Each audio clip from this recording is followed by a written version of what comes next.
Chemistry में आपने काफ़ी सारे केमिकल रिएक्शंस के बारे में पढ़ा होगा, जिसमें होता क्या है कि किसी एक एटम से इलेक्ट्रॉन निकलते हैं और किसी दूसरे एटम की तरफ चले जाते हैं। इन रिएक्शंस को बोलते हैं केमिकल रिएक्शंस। ऐसे रिएक्शंस जिसमें इलेक्ट्रॉन्स इन्वॉल्व हों, इनको बोलते हैं केमिकल रिएक्शंस। लेकिन अगर किसी न्यूक्लियस के अंदर न्यूक्लियॉन्स की तादाद को हम चेंज कर दें, यानी न्यूक्लियस की शक्ल सूरत, उसका चार्ज नंबर या मास नंबर चेंज कर दें, तो ऐसे रिएक्शन को क्या बोलेंगे? इस रिएक्शन को बोलेंगे न्यूक्लियर रिएक्शन। यही आज हमारा टॉपिक है। मैं आपका फिजिक्स टीचर तलहा उबैद और आज हम चैप्टर 21 का लेक्चर नंबर 12 देखेंगे, जिसमें हमारा एक बड़ा मजे का टॉपिक है न्यूक्लियर रिएक्शंस।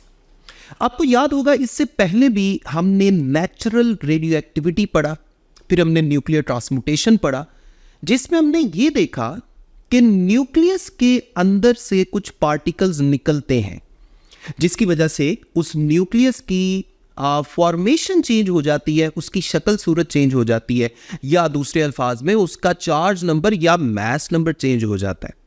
हर ऐसे रिएक्शन को बोलेंगे न्यूक्लियर रिएक्शन।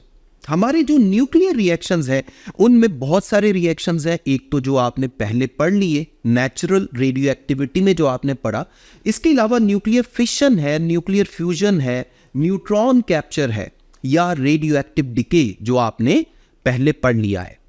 ये सारे न्यूक्लियर रिएक्शंस अगले टॉपिक्स में जाकर हम पढ़ेंगे। आज हम न्यूक्लियर रिएक्शंस को थोड़ा सिस्टमैटिकली पढ़ लेते हैं कि न्यूक्लियर रिएक्शंस में असल में क्या हो रहा होता है। एक बात याद रखें, इससे पहले हमने न्यूक्लियर ट्रांसम्यूटेशन में जैसे फॉर एग्जांपल अल्फा डिके पढ़ा। अब अल्फा डिके में क्या था? पेरेंट न्यूक्लियस के अंदर से एक अल्फा पार्टिकल निकलता है और वो डॉटर न्यूक्लियस में कन्वर्ट हो जाता है, जिसमें हमने एग्जाम्पल के तौर पे लिया था कि रेडियम 226 में से एक अल्फा पार्टिकल निकला और ये किस डॉटर न्यूक्लियस में कन्वर्ट हो गया? रेडॉन 222 में। यानी ये सामने आपको रिएक्शन नजर भी आ रहा है। रेडियम जिसका चार्ज नंबर 88 है और इसका मास नंबर 226 है, इसके अंदर से देखें 2 चार्ज नंबर में कमी आ गई और मास नंबर में 4 की कमी आ गई, और प्रोडक्ट्स में आपको एक अल्फा पार्टिकल यानी हीलियम का न्यूक्लियस भी नजर आ रहा है। ये हम पहले पढ़ चुके हैं। अब ये तो था नेचुरल रिएक्शन, इसे हम नेचुरल रेडियो एक्टिविटी का रिएक्शन भी कह सकते हैं। सबसे पहले एक साइंटिस्ट था रदरफोर्ड, जिसने हमें यह बताया कि नेचुरल रिएक्शंस के अलावा कुछ ऐसे न्यूक्लियर रिएक्शंस भी पॉसिबल है जो हम खुद करवा सकते हैं। यानी ऐसे न्यूक्लियर रिएक्शंस को नाम दिया जाता है आर्टिफिशियल न्यूक्लियर रिएक्शंस। आज हम इन्हीं आर्टिफिशियल न्यूक्लियर रिएक्शंस का ही थोड़ा सा जिक्र करेंगे। सबसे पहले मैं आपको यह बता दूं कि रदरफोर्ड ने कहा क्या था। रदरफोर्ड ने यह कहा था कि अगर किसी स्टेबल न्यूक्लियस के ऊपर भी अगर किसी पार्टिकल की बम्बार्डमेंट करवाई जाए, यानी फॉर एग्जांपल किसी स्टेबल न्यूक्लियस पे मैं किसी स्टेबल न्यूक्लियस को कैपिटल एक्स के साथ जाहिर कर देता हूं, ये बेसिकली पेरेंट न्यूक्लियस है। इसके ऊपर मैं अल्फा बीटा या किसी भी पार्टिकल की बम्बार्डमेंट करवाता हूं, उस पार्टिकल को मैं स्मॉल एक्स के साथ जाहिर कर देता हूं। ये पार्टिकल पेरेंट न्यूक्लियस के अंदर एंटर हो जाता है और उस न्यूक्लियस को अनस्टेबल कर देता है, जिसके रिजल्ट के तौर पे वो जो पेरेंट न्यूक्लियस है वो डॉटर न्यूक्लियस में कन्वर्ट हो जाता है, यानी उसके चार्ज और मास नंबर में कुछ तब्दीली आ जाती है और हमें एक दूसरा स्कैटर्ड पार्टिकल मिलता है। जो डॉटर न्यूक्लियस है उसे मैं कैपिटल वाई से जाहिर कर रहा हूं और जो स्कैटर्ड पार्टिकल है उसे मैं स्मॉल वाई से जाहिर कर देता हूं। तो लेफ्ट हैंड साइड पर आपको कैपिटल एक्स जो है ये पेरेंट न्यूक्लियस नजर आ रहा है, स्मॉल एक्स हमने जाहिर किया हुआ है इंसिडेंट पार्टिकल के लिए, और राइट हैंड साइड पे प्रोडक्ट्स की फॉर्म में आपको कैपिटल वाई डॉटर न्यूक्लियस नजर आ रहा है और स्मॉल वाई स्कैटर्ड पार्टिकल नजर आ रहा है। अब मैं इसी न्यूक्लियर रिएक्शन की तरह का एक रिएक्शन मैं एग्जाम्पल के तौर पे आपको बताता हूं। ये बेसिकली सबसे पहले परफॉर्म किया था रदरफोर्ड ने 1918 में। इसने ऑब्जर्व किया कि अगर नाइट्रोजन 14 के ऊपर अल्फा पार्टिकल की बम्बार्डमेंट करवाई जाए, यानी अल्फा पार्टिकल को उसके ऊपर फेंका जाए काफ़ी ज़्यादा एनर्जी के साथ, आगे हम इसको भी डिस्कस करेंगे कितनी एनर्जी के साथ फेंकना चाहिए। अल्फा पार्टिकल को नाइट्रोजन के ऊपर अगर बम्बार करवाया जाए तो प्रोडक्ट की फॉर्म में हमें मिलता है ऑक्सीजन न्यूक्लियस और एक प्रोटॉन मिलता है। मैं इसको न्यूक्लियर रिएक्शन की फॉर्म में भी आपको बता देता हूं। देखिए लेफ्ट हैंड साइड पर नाइट्रोजन का आइसोटोप हमें नजर आ रहा है जिसका मास नंबर 14 है। चार्ज नंबर तो हम जानते हैं नाइट्रोजन का 7 होता है, और इसके ऊपर हमने अल्फा पार्टिकल को बम्बार करवाया था, यानी साथ ही आपको लिखा नजर आ रहा है हीलियम न्यूक्लियस जिसका चार्ज नंबर 2 है और मास नंबर 4 है। और राइट हैंड साइड पर आपको प्रोडक्ट्स की फॉर्म में नजर आ रहा है ऑक्सीजन 17, ऑक्सीजन का कौन सा आइसोटोप जिसका मास नंबर 17 है और प्लस एक प्रोटॉन नजर आ रहा है। ऑक्सीजन का चार्ज नंबर हम जानते हैं 8 होता है और प्रोटॉन जो है उसका चार्ज नंबर भी 1 होता है और मास नंबर भी 1 होता है। तो ये है वो न्यूक्लियर रिएक्शन जो सबसे पहले 1918 में रदरफोर्ड ने परफॉर्म किया था। अब जरा गौर से देखें, सोचें, कोई भी रिएक्शन नेचर में कुछ भी हो उसमें कंजर्वेशन लॉज ओबे होने चाहिए। यहां भी ऐसा ही होगा। हम साबित करेंगे कि लॉ ऑफ कंजर्वेशन ऑफ मास भी यहां ओबे हो रहा है और law of conservation of energy भी ओबे हो रहा है। सबसे पहले हम बात करते हैं कंजर्वेशन ऑफ मास की। गौर से देखें किसी भी न्यूक्लियस के मास से क्या मुराद होता है, उसके अंदर न्यूक्लियॉन्स। तो यहां मैं एग्जैक्ट मास की बात नहीं करूंगा, यहां मैं बेसिकली मास नंबर की बात करूंगा, यानी मैं न्यूक्लियॉन्स की बात करूंगा। और न्यूक्लियॉन्स में हम जानते हैं क्या कुछ होता है, प्रोटॉन्स होते हैं और न्यूट्रॉन्स होते हैं। तो देखिए सबसे पहले तो हम बात करते हैं रिएक्टेंट्स की। रिएक्टेंट्स में क्या कुछ है, रिएक्टेंट्स में हमारे पास नाइट्रोजन है और क्या बोलते हैं उसको, अल्फा पार्टिकल है। तो सबसे पहले मैं कंजर्वेशन ऑफ प्रोटॉन नंबर की बात करता हूं। Proton number before reaction. तो गौर करें प्रोटॉन नंबर से क्या मुराद है, चार्ज नंबर। तो रिएक्शन से पहले नाइट्रोजन का चार्ज नंबर यानी प्रोटॉन्स की तादाद क्या थी, 7, और हीलियम जो न्यूक्लियस है उसके प्रोटॉन्स की तादाद क्या है, 2, जो नीचे लिखी हुई है। तो 7 में 2 को ऐड करें तो आपके पास कितने प्रोटॉन्स आ गए रिएक्शन से पहले, वो आगे जनाब 9। इसी तरह रिएक्शन के बाद जो प्रोटॉन्स की तादाद है वो भी चेक कर लेते हैं। राइट हैंड साइड पे देखें ऑक्सीजन का चार्ज नंबर कितना है, 8, यानी इसके प्रोटॉन्स की तादाद है 8। और प्रोटॉन जो हाइड्रोजन का आपको एटम नजर आ रहा है बजाते खुद ये प्रोटॉन है, इसमें कितना प्रोटॉन है, जारी बात है 1 प्रोटॉन है, ठीक है, जो नीचे आपको चार्ज नंबर की शक्ल में लिखा नजर आ रहा है। तो देखिए गौर करें राइट हैंड साइड पर भी 8 + 1 आंसर क्या आ रहा है, 9 आ रहा है। इसका मतलब है रिएक्टर्स पे भी प्रोटॉन नंबर 9 है और प्रोडक्ट्स पर भी प्रोटॉन नंबर 9 है। अब मैं बात करने लगा हूं न्यूट्रॉन नंबर की। ये बात तो हम जानते हैं, मैंने चैप्टर 21 के फर्स्ट लेक्चर में ही आपको बताया था कि न्यूट्रॉन नंबर कैसे फाइंड करते हैं। सिंपल सी बात है, मास नंबर में से चार्ज नंबर को माइनस कर दें। मैं यहां ब्रैकेट में आपको लिख के भी दिखा देता हूं फॉर्मूला। न्यूट्रॉन नंबर जिसे हम स्मॉल n से जाहिर करते हैं, ये बेसिकली किसके इक्वल होता है, कैपिटल A माइनस Z, यानी mass number minus charge number. तो देखिए सबसे पहले रिएक्शन से पहले न्यूट्रॉन नंबर कितना है, जरा गौर करें। नाइट्रोजन के न्यूट्रॉन्स कितने होंगे, 14 में से 7 माइनस करें तो कितने न्यूट्रॉन बन गए, 7। और हीलियम न्यूक्लियस के न्यूट्रॉन्स कितने हैं, 4 में से 2 माइनस करें वो कितने हैं, 2, यानी 7 में 2 ऐड करें तो आंसर क्या आ गया, 9। यानी रिएक्शन से पहले न्यूट्रॉन्स की तादाद क्या है, 9। अब रिएक्शन के बाद देख लेते हैं, यानी रिएक्शन के बाद ऑक्सीजन आपको नजर आ रहा है 17, यानी इसके मास नंबर में से 8 को माइनस करें तो आपको क्या मिलता है, 17 में से 8 को माइनस करें तो बाकी 9 मिलता है। इसी तरह प्रोटॉन है, इसका तो मास नंबर भी 1 है, चार्ज नंबर भी 1 है, 1 में से 1 माइनस करें तो आंसर 0। बेसिकली ये तो खुद प्रोटॉन है, इसमें न्यूट्रॉन कहां से आएगा। इसका मतलब ये हुआ कि प्रोडक्ट्स में आपको जो न्यूट्रॉन नंबर है वो ऑक्सीजन के अंदर कितने नजर आ रहे हैं, 9, और यहां प्रोटॉन में तो कोई भी नहीं है। तो प्रोडक्ट्स में भी आपको टोटल न्यूट्रॉन्स कितने मिले, 9। और रिएक्टेंट्स में भी टोटल न्यूट्रॉन्स कितने मिले, 7 + 2 यानी 9। तो हम कह सकते हैं कि न्यूक्लियॉन्स की तादाद सेम है रिएक्टेंट्स में भी और प्रोडक्ट्स में भी। हम कह सकते हैं मैस नंबर, ओवरऑल मैस में कोई तब्दीली नहीं आई। यही है law of conservation of mass, यानी रिएक्शन से पहले टोटल मैस और रिएक्शन के बाद टोटल मैस सेम रहना चाहिए।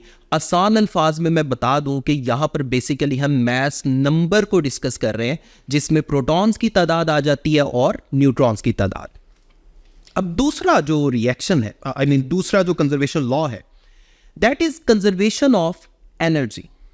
जारी बात है, ये भी हम जानते हैं कि law of conservation of energy के मुताबिक जितनी भी यूनिवर्स में जितने भी रिएक्शंस हो रहे हैं उसमें टोटल एनर्जी हमेशा कंजर्व रहनी चाहिए। अब इस रिएक्शन की अगर मैं बात करूं तो मैं कह सकता हूं कि लेफ्ट हैंड साइड पर जो टोटल एनर्जी है वो राइट हैंड साइड की टोटल एनर्जी के बराबर होनी चाहिए। चेक कर लेते हैं कि क्या ये बराबर है।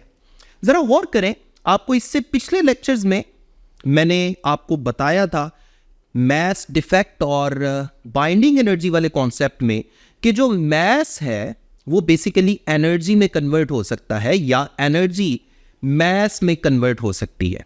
तो इसलिए हमने करना यहां पर क्या है, हमने रिएक्टेंट्स का टोटल मैस कैलकुलेट करना है यूनिफाइड मैस स्केल यानी यू की शक्ल में, और प्रोडक्ट्स का भी टोटल मैस कैलकुलेट करना है यूनिफाइड मैस स्केल यानी यू की शक्ल में। सबसे पहले मैं रिएक्टेंट्स की बात करने लगा हूं।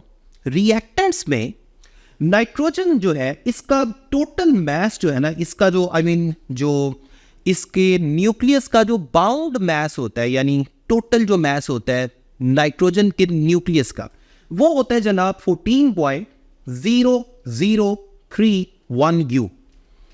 इसी तरह अल्फा पार्टिकल, उसका जो टोटल मैस है ये आपके पास आएगा 4.0026 U। तो ये आपको अल्फा पार्टिकल का मैस मिल गया। अब रिएक्टेंट्स का टोटल मैस निकालने के लिए हम क्या करेंगे, हम इनको ऐड कर देंगे। इनको जब आप ऐड करेंगे तो आपके पास टोटल मैस आ जाएगा 18.0056 U। ये तो आ गया जनाब रिएक्टेंट्स का टोटल मैस। जरा गौर से मेरी बातें सुननी है आपने। अब मैं प्रोडक्ट्स की तरफ आने लगा हूं। प्रोडक्ट्स में हमारे पास दो चीजें हैं, ऑक्सीजन 17 आइसोटोप और साथ ही साथ हमारे पास है एक प्रोटॉन। अगर मैं ऑक्सीजन 17 आइसोटोप यानी प्रोडक्ट के इस ऑक्सीजन न्यूक्लियस का मैस देखूं तो इसका एक्सपेरिमेंटल मैस होता है 16.9991 U। ये तो ऑक्सीजन का मैस आ गया। और ये जो प्रोटॉन है, प्रोटॉन का मैस होता है जनाब 1.0078 U। अब ये दोनों जो प्रोडक्ट्स में जो हमें मिले हैं, इनको ऐड करें, इनके मैस को ऐड करें तो हमें प्रोडक्ट का मैस मिल जाएगा। और प्रोडक्ट का मैस आप गौर करें, हमें मिल रहा है 18.0069 U। रिएक्टेंट्स का टोटल मैस था 18.0057 U और प्रोडक्ट्स का टोटल मैस है 18.0069 U। अब प्रोडक्ट्स का मैस तो ज्यादा है, जरा गौर करें।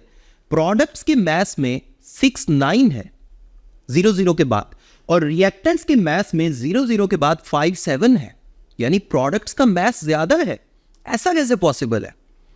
इसका मतलब यह हुआ कि रिएक्टेंट्स में बज़ाहिर हमें थोड़ा मैस नजर आ रहा है, लेकिन रिएक्टेंट्स में हमने कोई एडिशनल मैस देना है एनर्जी की शक्ल में, ताकि ये मैस वाली जो इक्वेशन है ये बैलेंस हो जाए। इसके लिए मैं एक काम करता हूं, मैं प्रोडक्ट्स के मैस में से रिएक्टेंट्स के मैस को माइनस करके चेक करता हूं कि रिएक्टेंट्स का मैस प्रोडक्ट के मुकाबले में कितना कम है। तो ऐसा ही करते हैं, आप सिंपली क्या करें, प्रोडक्ट के मैस में से रिएक्टेंट के मैस को माइनस करें तो आपके पास आंसर आएगा 0.0012 U। अब ये वाला जो मैस है यूनिफाइड मैस स्केल में, ये जो मैस मैंने फाइंड की है, ये रिएक्टेंट्स के मैस को अगर प्रोडक्ट के मैस से कंपेयर किया जाए तो रिएक्टेंट्स का मैस प्रोडक्ट के मैस के मुकाबले में इतना कम है। अब ये मैस रिएक्टेंट्स में जब तक हम शामिल नहीं करेंगे तब तक ये रिएक्शन पॉसिबल नहीं है। मैं फिर अपनी बात को रिपीट कर रहा हूं, ये वाला रिएक्शन जो मैंने यहां पर लिखा है रदरफोर्ड का रिएक्शन, ये तब तक पॉसिबल नहीं है जब रिएक्टेंट्स में हम 0.0012 U वाला मास एडिशनल शामिल ना करें। अब इससे पहले हम ये तो पढ़ चुके हैं कि एनर्जी को मास में कन्वर्ट किया जा सकता है, मास को एनर्जी में कन्वर्ट किया जा सकता है। तो हम ऐसा करते हैं, ये जो मास की कमी है रिएक्टेंट्स में, ये जो मास की कमी है, इसको पहले मैं एनर्जी में कन्वर्ट करके चेक करता हूं कि अगर मैं इस मास को एनर्जी की शक्ल में प्रोवाइड करना चाहूं तो मुझे कितनी एनर्जी प्रोवाइड करनी पड़ेगी। आपको याद होगा इससे पिछले लेक्चर्स में हमने 1 U मास के कोरस्पॉन्डिंग एनर्जी फाइंड की हुई है। आइंस्टाइन की एनर्जी मास इक्वेशन के मुताबिक E = mc² के मुताबिक ही हमने ये फाइंड की थी, आप लास्ट लेक्चर्स में देख सकते हैं। यानी 1 U is approximately equal to 931 mega electron volt energy. 1 U जो मास है ये कितनी एनर्जी के इक्विवेलेंट होता है? 931 मेफ। अब यहां कितने U आ रहा है मास में जो कमी है, जो रिएक्टेंट्स का मास कम है 0.0012 U। अब इसको अगर मैं एनर्जी में कन्वर्ट करना चाहूं तो 0.0012 को मल्टीप्लाई कर दें 931 मेफ से, तो आपके पास जो एनर्जी आ रही है वो आ रही है 1.13 mega electron volt. 1.13 mega electron volt. इसका मतलब ये हुआ कि रिएक्टेंट्स में इतनी एनर्जी देनी पड़ेगी या 0.0012 U मास देना पड़ेगा। अब जारी बात है, मास जो है यहां पर हम एनर्जी की फॉर्म में सप्लाई करेंगे। अब वो कैसे सप्लाई करेंगे? सिंपल सी बात है कि ये जो अल्फा पार्टिकल है ना, इसको हम इतनी काइनेटिक एनर्जी देकर अगर नाइट्रोजन के ऊपर बम्बार करवा देंगे तो फिर ये रिएक्शन हो जाएगा, क्योंकि फिर रिएक्टेंट्स और प्रोडक्ट्स की जो टोटल एनर्जी है वो बैलेंस कर जाएगी, या रिएक्टेंट्स और प्रोडक्ट्स का जो टोटल मास है वो बैलेंस कर जाएगा और मास में कोई भी डिफरेंस नहीं आएगा। ये बड़ा सिंपल सा रिएक्शन है। तो रिएक्टेंट्स में जो एनर्जी कम थी उसको जो मास कम था उसको हमने एनर्जी में कन्वर्ट किया और उतनी एनर्जी वाला अल्फा पार्टिकल हमने नाइट्रोजन पर बम्बार करवा दिया। अब क्वेश्चन ये है कि इतनी एनर्जी वाला या इतनी काइनेटिक एनर्जी वाला अल्फा पार्टिकल आएगा कहां से? इसकी एक एग्जांपल है। इसके लिए हम सोर्स यूज करेंगे पोलोनियम, क्योंकि पोलोनियम से जो अल्फा पार्टिकल्स हमें मिलते हैं उनकी एनर्जी रफली on the average 7.7 mega electron volt तक होती है। अब 7.7 मेगा इलेक्ट्रॉन वोल्ट 1.13 मेव से तो ज्यादा ही है ना। इसका मतलब है ये रिएक्शन पॉसिबल हो जाएगा। क्लियर? तो ये है जनाब, पोलोनियम से अगर मैं अल्फा पार्टिकल लेता हूं तो उसकी एनर्जी होगी 7.7 मेव और ये 1.13 मेव से ज्यादा है। तो अगर इतनी एनर्जी वाला अल्फा पार्टिकल नाइट्रोजन पे बम्बार करवाया जाएगा तो ये सारा रिएक्शन पॉसिबल हो जाएगा और law of conservation of mass और law of conservation of energy obey हो जाएगा। तो ये है जनाब न्यूक्लियर रिएक्शन जो रदरफोर्ड ने परफॉर्म किया था, जो हमने आर्टिफिशियल न्यूक्लियर रिएक्शन की एक एग्जांपल की है। अब एक और छोटी सी बात है, ये जो हम कंजर्वेशन लॉज अप्लाई कर रहे थे, ये पूरा जो टेस्ट है इसे हम कहते हैं बिफोर न्यूक्लियर टेस्ट। यानी ये एक टेस्ट है जो ये बताता है कि कोई खास न्यूक्लियर रिएक्शन पॉसिबल है या नहीं। तो ये बड़ा ही इंटरेस्टिंग है। इस पूरी डिस्कशन को आप अपने जहन में बिठा लेना है। अब एक और छोटा सा क्वेश्चन है, क्या न्यूक्लियर रिएक्शन उल्टी डायरेक्शन में पॉसिबल है या नहीं?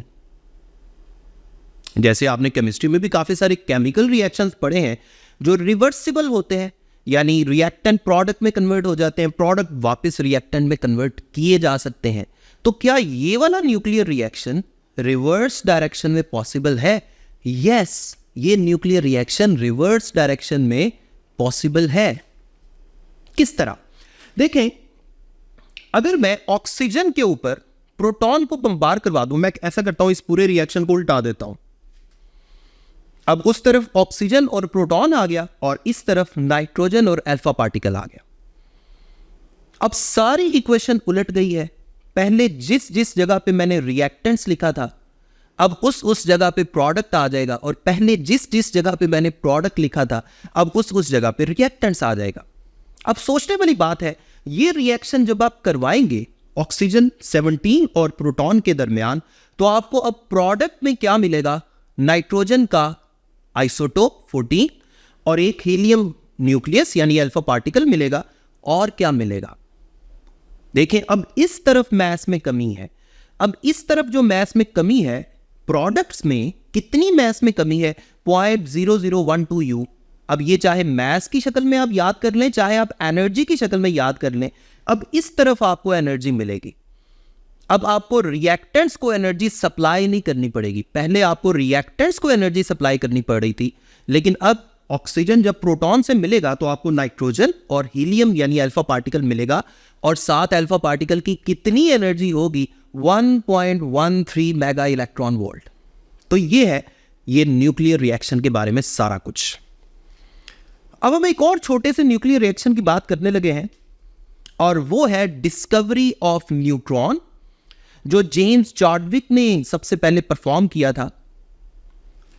चार्डविक ने 1932 में ये रिएक्शन करवाया।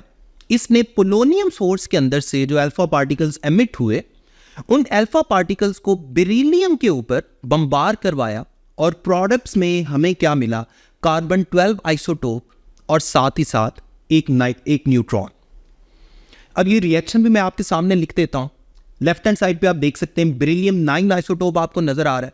बेरिलियम जिसका चार्ज नंबर 4 है और मास नंबर कितना है, 9। और साथ ही इसके ऊपर हमने अल्फा पार्टिकल को बम्बार करवाया था। तो दूसरा पार्टिकल आप देख सकते हैं हीलियम न्यूक्लियस, जिसका चार्ज नंबर 2 और मास नंबर 4 है। और प्रोडक्ट्स में आपको नजर आ रहा है एक कार्बन 12 आइसोटोप, और जिसका चार्ज नंबर 6 और मास नंबर 12 होता है। और साथ ही एक न्यूट्रॉन नजर आ रहा है। न्यूट्रॉन हम जानते हैं इसका चार्ज नंबर 0 और मास नंबर क्या होता है, 1। अब जल्दी जल्दी हम चार्ज नंबर और मास नंबर दोनों को बैलेंस करके चेक कर लेते हैं कि क्या ये न्यूक्लियर रिएक्शन पॉसिबल है या नहीं। जरा गौर करें, लेफ्ट हैंड साइड पर charge number, total charge number कितना है। लेकिन बेरिलियम का 4 है और हीलियम का कितना है, 2। और राइट हैंड साइड पे भी टोटल चार्ज नंबर 6 ही है, क्योंकि न्यूट्रॉन का तो 0 है। अब लेफ्ट हैंड साइड पर टोटल मास नंबर चेक करें, वो कितना है, बेरिलियम का 9 है और हीलियम का 4 है। 9 और 4 को ऐड करें, क्या बनता है, 13। राइट हैंड साइड पे देखें, जो कार्बन है उसका भी मास नंबर 12 है और न्यूट्रॉन का मास नंबर 1 है। 12 और 1 को ऐड करें तो 13 ही आता है। इसका मतलब है मास नंबर भी बैलेंस हो रहा है, चार्ज नंबर भी बैलेंस हो रहा है। अब ये पता लगाना हो कि एनर्जी किस तरफ हमें मिलेगी, इस तरफ एनर्जी मिलेगी या उस तरफ से एनर्जी सप्लाई करनी पड़ेगी। तो इसके लिए जिस तरह मैंने अभी थोड़ी देर पहले आपको कंजर्वेशन ऑफ एनर्जी में मास का डिफरेंस निकालने के बाद एनर्जी की शक्ल में कन्वर्ट करके आपको समझाया, सेम उसी तरीके से हम करेंगे। अगर उस तरफ का मास कम है तो उसको एनर्जी में कन्वर्ट करके वहां एनर्जी सप्लाई करनी पड़ेगी। अगर इस तरफ का मास कम है, इसका मतलब क्या होगा कि ये जो मास में कमी है ये एनर्जी की शक्ल में हमें आउटपुट पर मिली है। ठीक है, तो ये है डिस्कवरी ऑफ न्यूट्रॉन। अब एक छोटा सा प्रॉब्लम था, वो ये कि न्यूट्रॉन को आइडेंटिफाई करना काफी मुश्किल था। उसकी रीजन क्या है, हम जानते हैं न्यूट्रॉन जो है ये तो न्यूट्रल होते हैं। न्यूट्रल पार्टिकल्स को आइडेंटिफाई करना कंपैरेटिवली मुश्किल होता है, क्योंकि ये कूलम्स इंटरैक्शन नहीं करते। आयोनाइजेशन का जो प्रोसेस है इनमें थोड़ा सा कम होता है। उसकी रीजन क्या है, क्योंकि ये न्यूट्रल पार्टिकल्स हैं। अब इनको आइडेंटिफाई करने के लिए फिर क्या किया गया, इन एमिटेड न्यूट्रॉन्स को पैराफिन शीट के अंदर से पास करवाया गया। हम जानते हैं कि पैराफिन के अंदर एक्सेस प्रोटॉन्स अवेलेबल होते हैं। अब हुआ क्या कि जब न्यूट्रॉन, अब ये भी हम जानते हैं कि न्यूट्रॉन और प्रोटॉन दोनों का मास तकरीबन इक्विवेलेंट होता है, बल्कि इसी एक्सपेरिमेंट से पता चला था कि इनका मास इक्विवेलेंट है। अब किया गया कि पैराफिन के अंदर से न्यूट्रॉन्स को जब पास करवाया गया तो न्यूट्रॉन ने सीधा जाके हिट किया प्रोटॉन को, और प्रोटॉन पैराफिन शीट से बाहर आ गए और न्यूट्रॉन्स पैराफिन शीट के अंदर एब्जॉर्ब हो गए। तो ये था एक सिंपल सा डिस्कवरी ऑफ न्यूट्रॉन का न्यूक्लियर रिएक्शन जो चार्डविक ने किया था 1932 में। और इसकी एक स्कीमेटिक डायग्राम भी आपको नजर आ रही है। सबसे पहले आपको पोलोनियम सोर्स नजर आ रहा है, इसको हमने बेरिलियम की शीट के ऊपर बम्बार करवाया। बेरिलियम की शीट से फिर न्यूट्रॉन्स निकले, न्यूट्रॉन्स को पैराफिन शीट के अंदर से पास करवाया और वहां से क्या निकले, प्रोटॉन्स निकले। तो इससे पता चल गया कि बेरिलियम से क्या निकले थे, न्यूट्रॉन्स निकले थे। So this is discovery of neutron. उम्मीद करता हूं कि आज का लेक्चर आपको समझ आ गया हो।